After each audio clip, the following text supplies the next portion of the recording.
బాలకృష్ణ గాయన century cinema Gautamiputra Satakarni success తో మంచి ఊపు మీద ఉన్నాడు. చారిత్రక కథాంశంతో తెరకెక్కిన ఈ సినిమా అన్ని వర్గాలను మెప్పించింది.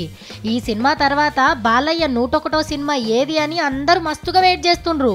కృష్ణవంశీతోని రైతు సినిమాతో పాటు ఇంకా కొన్ని సినిమాలను బాలయ్య సోచాయిస్తుండట. ఇంకా ఏ సినిమాను ఫైనల్ చేయలేదు.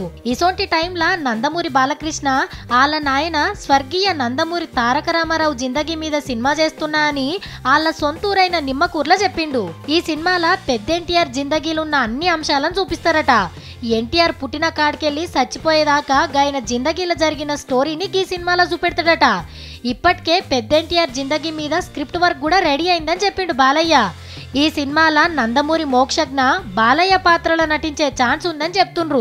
దాంతోపాటు సీనియర్ ఎన్టీఆర్ పడుసు పాత్రలో కూడా యాక్ట్ చేసే అవకాశం ఉందని ఫిలిం నగర్ టాక్. అంతేకాదు పెద్ద ఎన్టీఆర్ బయోపిక్ మీద తీస్తున్న ఈ సినిమాకు చరిత్రకొక్కడు లేదా యుగ పురుషుడు అనే టైటిల్స్ అనుకుంటురట.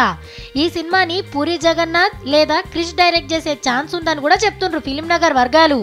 ఈ సినిమాని ఎన్టీఆర్ జయంతి రోజైన మే 28వ తారీఖున షురూ చేసే ఛాన్స్ ఉందట. ఏమైనా గౌతమిపుత్ర శాతకర్ణి అసొంటి శకపురుషుడి జిందగీ మీద సినిమా చేసి మంచి సక్సెస్ నందుకున్న బాలకృష్ణ ఇప్పుడు వాళ్ళ నాయన సీనియర్ ఎన్టీఆర్ పాత్రలో నటించాలనుకున్నాడు మంచి ముచ్చటని చెప్పాలి.